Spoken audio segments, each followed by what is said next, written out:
Hello everyone, welcome to సుమలతాన్ YouTube channel. ఈరోజు మనం ఈ వీడియోలో టెట్ మరియు డిఎస్సి స్పెషల్ తెలుగు వ్యాకరణంలోని పార్ట్ 2 వీడియో అనేది నేర్చుకుంటున్నాం ఫ్రెండ్స్. ఎవరైతే పార్ట్ 1 వీడియో చూడకుండా ఉన్నట్లయితే డిస్క్రిప్షన్లో పార్ట్ 1 వీడియో లింక్ ఇస్తాను ఫ్రెండ్స్. చూసి నెక్స్ట్ ఈ వీడియో అనేది చూడండి. పార్ట్ 1 వీడియోలో మనం తెలుగు అక్షరాలు ఎన్ని భాగాలుగా విభజించారు, అసలు తెలుగు అక్షరాలు ఎన్ని, తెలుగు అక్షరాలు 56, అలాగే ఆ 56 అక్షరాలను 3 రకాలుగా విభజించారు అని మనం నేర్చుకున్నాం. అవి వచ్చేసి అచ్చులు, ఉభయాక్షరాలు, హల్లులు అని నేర్చుకున్నాం. మనం ఇంతకుముందు వీడియోలో అచ్చులు మరియు హల్లుల యొక్క ఇతర భాగాలు అనేవి నేర్చుకున్నాం. ఈ వీడియోలో ఇంకా హల్లులలో కొన్ని మిగిలిపోయి ఉన్నాయి. ఆ హల్లులలోని ఇతర భాగాలు మరియు ఉభయాక్షరాలు మరియు ఉత్పత్తి స్థానాల గురించి మనం ఈ వీడియోలో నేర్చుకుందాం. అస్సలు స్కిప్ చేయకుండా మొదటి నుంచి లాస్ట్ వరకు చూడండి ఫ్రెండ్స్. మన వీడియోస్ కనుక మీకు నచ్చినట్లయితే లైక్ చేయండి, షేర్ చేయండి. అలాగే ఇలాంటి మరిన్ని వీడియోస్ కోసం మన ఛానల్ని సబ్స్క్రైబ్ చేసుకోండి ఫ్రెండ్స్. ఓకే ఫ్రెండ్స్, టాపిక్లోకి వెళ్ళినట్లయితే హల్లు హల్లులు ఇతర భాగాల గురించి మనం ఇంతకుముందు వీడియోలో స్పర్శాలు, వర్గయుక్కులు, అనునాసికాలు, అంతస్థాలు, ఉష్మాలు గురించి నేర్చుకున్నాం ఫ్రెండ్స్. ఈ రోజు వచ్చేసి మనం ధృతము, ధృత ప్రకృతికము, కళలు అనే వాటి గురించి నేర్చుకుందాం. ధృతము, నకారానికి ధృతము అని పేరు. ధృతము అంటే ఏంటిది? నకారానికి అంటే న్ అనే లెటర్స్ వచ్చినప్పుడు వాటిని మనం ధృతము అని అంటారు. ధృతం అంటే అవసరం లేనిచో సరిపోవున్నది అని అర్థం. ధృతం అంటే ఏంటిది? అవసరం లేనిచో సరిపోవున్నది అని అర్థం. ఉదాహరణకు చూసుకున్నట్లయితే నన్నున్, నిన్నున్ ఇవన్నీ కూడా ఏంటివి? ధృతాలు. నకారం అనేది వచ్చింది కదా, ఇలాంటి వాటిని మనం ధృతాలు అని అంటాం. ధృతం అంటే ఏంటిది? నకారం అనేది రావాలి, అలాంటి వాటిని మనం ధృతం అంటాం. కానీ అవి అవసరం లేకున్నా కానీ ఆ పదానికి సరిపోవున్నదిగా అని అర్థం వచ్చేది ఏంటిది? ధృతం. నెక్స్ట్ ధృత ప్రకృతికములు అంటే ఏంటిది? ధృతం చివర గల పదాన్ని ధృత ప్రకృతికము అని అంటారు. ధృతం చివర గల పదాలన్నిటిని ఏమంటామంటే ధృత ప్రకృతికము అని అంటారు. అనెన్, కనెన్ ఇవన్నీ నకారం.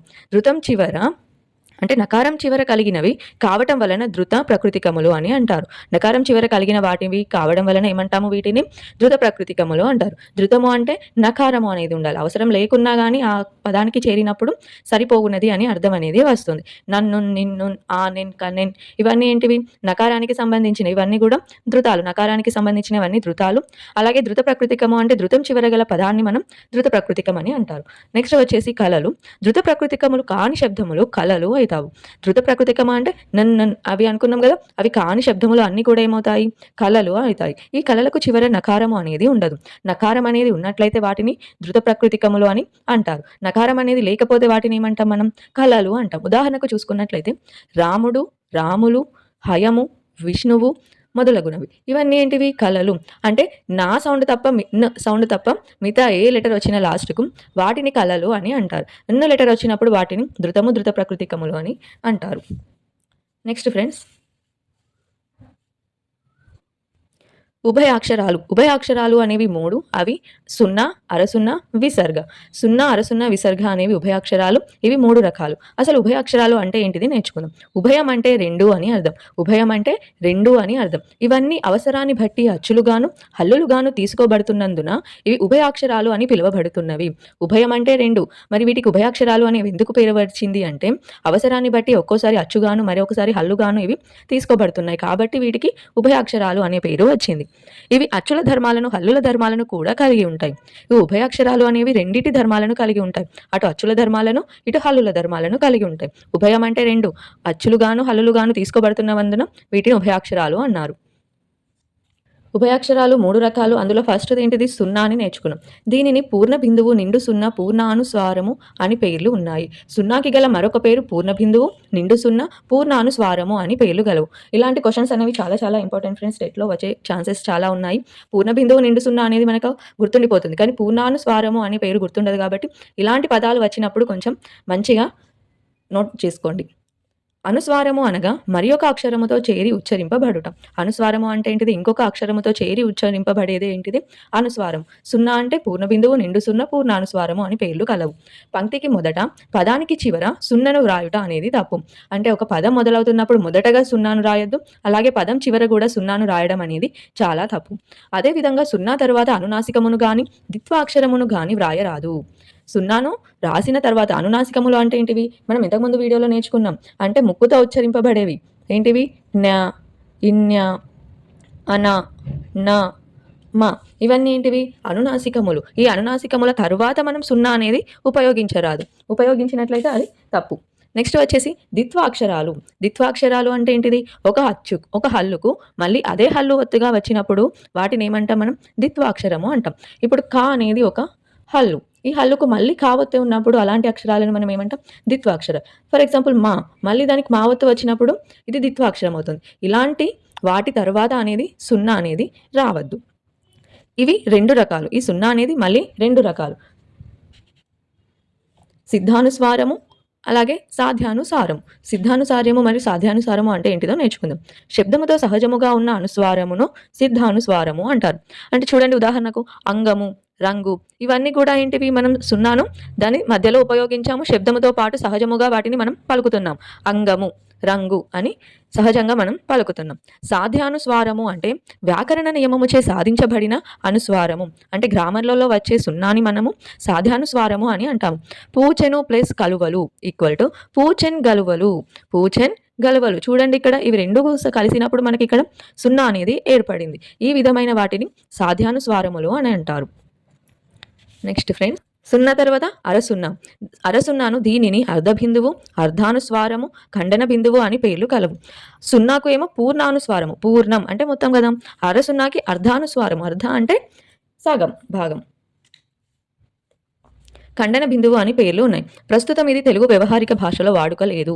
అరసున్నా అనేది తెలుగు వ్యవహారిక భాషలో వాడడం లేదు. కానీ ఛందోబద్ధమైన కవిత్వంలో కవులు దీనిని వాడుతున్నారు.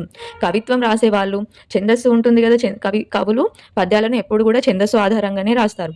అందులో మాత్రం అరసున్నాలను ఉపయోగిస్తున్నారు. కానీ మనము నార్మల్గా మాట్లాడుకునే భాషలలో మనం అరసున్నాను ఉపయోగించము. నెక్స్ట్ విసర్గ. ఇది సంస్కృత పదములలో వినియోగించబడుతూ ఉంటుంది. విసర్గ అనేది సంస్కృత పదములలో ఉపయోగపడుతుంది. ఉదాహరణకు చూసుకున్నట్లయితే అంతఃపురము, దుఃఖము ఇవన్నీ చూడండి, ఇక్కడ విసర్గలు వచ్చినాయి. ఇలాంటి పదములలో ఎక్కడ యూజ్ అవుతాయి ఎక్కువగా అంటే సంస్కృతంలో మాత్రమే ఎక్కువగా యూజ్ అవుతాయి. దీంతో మనకు అచ్చులు మరియు హల్లులలో గల ఇతర భాగాలు అనేవి కంప్లీట్ అయ్యాయి. అలాగే ఉభయాక్షరాలు కూడా అనేవి కంప్లీట్ అయిపోయాయి. నెక్స్ట్ వచ్చేసి ఉత్పత్తి స్థానాలు. ఒక పదాన్ని మనం ఏ విధంగా పలుకుతున్నాం, దేని సహాయంతో పలుకుతున్నాం అనే దాన్ని బట్టి ఈ పదములు అనేవి ఉచ్చరింపడం జరుగుతుంది. ఇవి చాలా చాలా ఇంపార్టెంట్ ఫ్రెండ్స్. ఉత్పత్తి స్థానాలు అనేవి అసలు నెగ్లెక్ట్ చేయకుండా మంచిగా నోట్ చేసుకోండి పాయింట్స్ అని. ఫస్ట్ వచ్చేసి కంఠ్యములు. కంఠ్యము అంటే కంఠము. కంఠము నుండి పుట్టినవి ఏంటివి? కంఠ్యములు. అవి ఏంటివి అంటే ఆ, ఆ, క, ఖ, గ, ఘ, జ్ఞ, హ. ఇవన్నీ ఏంటివి? కంఠ్యములు అంటే కంఠము నుండి పుట్టినవి అని అర్థం. తాళవ్యములు దవడల నుండి పుట్టినవి అంటే దవడ భాగం నుంచి పుట్టినవి. అంటే ఇవి పలుకుతుంటే మనకు దవడ నుంచి పలికినట్టు అనిపిస్తుంది. ఈ, ఈ, చ, ఛ, ఝ, ఝ, య, ష. ఇవన్నీ ఏంటివి? తాళవ్యములు. మూర్ధన్యములు అంగిలి పైభాగము నుండి పుట్టినవి. అంగిలి యొక్క పైభాగము నుండి పుట్టిన వాటిని మూర్ధాన్యములు అంటాం.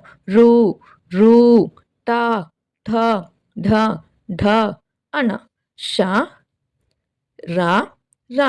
అంగిలి భాగం అంటే నాలికని మనం ఇలా పైకి అంటున్నాం ఇవి పలికేటప్పుడు. అలాంటి వాటిని మూర్ధాన్యములు అని అంటారు.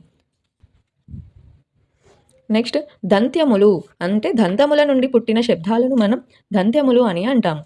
త, థ, ద, ధ, న, చ, జ, ర, ల, స. ఓన్లీ వీటిని నోట్ డౌన్ చేసుకున్నదే కాకుండా ఇవి రాసుకునేటప్పుడు అంటుంటే మనకు ఆ శబ్దాలు అనేవి ఎలా ఉత్పత్తి అవుతున్నాయి అనేవి అర్థమవుతాయి. దాని ఆధారంగా మనం గుర్తుంచుకోవచ్చు. నెక్స్ట్ వచ్చేసి ఓష్ట్యములు. పెదవి నుండి పుట్టినవి ఏంటివి అంటే ఓష్ట్యములు. పెదవుల నుండి పుట్టేవి. ఊ, ఊ, ప, భ, భ, భ, మ. ఇవన్నీ కూడా ఓష్ట్యములు. నాసిక్యములు అంటే అనునాసికములు. నాసిక నుండి పుట్టినవి. నాసిక అంటే ఏంటిది? మనకి ముక్కు. ముక్కు నుండి పుట్టిన వాటిని అనునాసికములు అంటారు. అలాగే నాసిక్యములు అని కూడా అంటారు. జ్ఞ, ఇన్య, అణ, న, మ. కంఠతాళవ్యములు కంఠము మరియు తాళువుల నుండి పుట్టినది కంఠతాళవ్యములు. ఇంతకుముందు తాళవ్యముల గురించి మనం నేర్చుకున్నాం. తాళవ్యములు అంటే ఏమనుకున్నాం? దవడ నుండి పుట్టినది అని అనుకున్నాం. ఇక్కడ ఏంటిది? కంఠతాళవ్యములు. కంఠము మరియు దవడల నుండి పుట్టినవి ఏంటివి అంటే ఏ, ఏ, ఐ అనేవి కంఠతాళవ్యములకు ఎగ్జాంపుల్స్. నెక్స్ట్ వచ్చేసి కంఠోష్ట్యములు. కంఠము మరియు పెదవుల నుండి పుట్టినవి కంఠోష్ట్యములు. ఓష్ట్యములు అంటే ఓన్లీ పెదవులే. కంఠోష్ట్యములు అంటే కంఠము మరియు పెదవుల నుండి పుట్టినవి ఓ, ఓ, ఔ. అలాగే దంతోష్ట్యములు. దంతము పెదవుల నుండి పుట్టినవి దంతోష్ట్యములు. ఏంటివి అంటే వా. ఓకే ఫ్రెండ్స్, నా వీడియోస్ కనుక మీకు నచ్చినట్లయితే లైక్ చేయండి, షేర్ చేయండి. ఇలాంటి మరిన్ని వీడియోస్ కోసం మన ఛానల్ని సబ్స్క్రైబ్ చేసుకోండి ఫ్రెండ్స్. ఏవైనా డౌట్ ఉన్నట్లయితే, మీకు ఇంకా ఏమైనా వీడియోస్ కావాలి అనుకుంటే నాకు కామెంట్ బాక్స్లో కామెంట్ చేయండి. Thank you.